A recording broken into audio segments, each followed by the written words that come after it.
Компаниите имаат уште неполни 3 месеци да почнат да користат струја од обновливи извори. Од 1 јануари стапуваат на сила новите правила на Европската унија, според кои во спротивно ќе треба да плаќаат поголеми такси за извоз.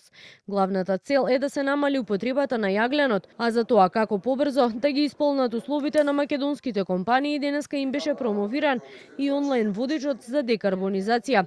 За бизнисот ова ќе значат дополнителни трошоци, но обврските, како што посочи од Стопанската комора, мора да се спроведат, а доколку има потреба, ќе се бара и владина помош. Откажување од тој процес не може да се направи заради тоа што и како држава сме презеле обврски кои мора да ги исполниме. Така да колку и да кошта, тоа ќе мора да биде составен дел на иднината на тие компании. За жал, ако се трошоци направени, да пробаме да разговараме со владата за поволни кредити, за начин како тоа да се направи, за да таа транзиција биде полесна. Министерката за енергетика Сања Божиновска вели засега немаат официјални информации колкави ќе бидат давачките.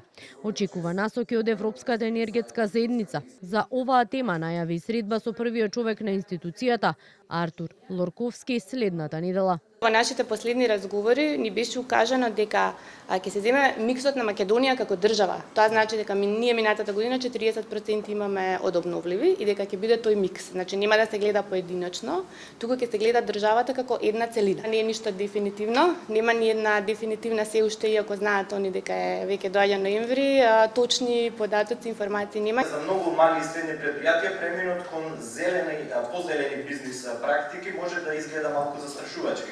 Ограничените ресурси, недостигот на соодветни информации или несигурноста каде да се почне представуваат вистински бариери, а тука и ја споменам недостигот на квалификувана работна сила.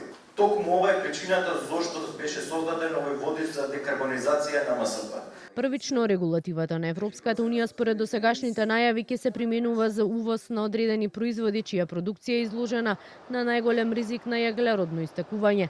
Ова вклучува железо, челик, цемент, алуминиум, ѓубрива, електрична енергија и водород.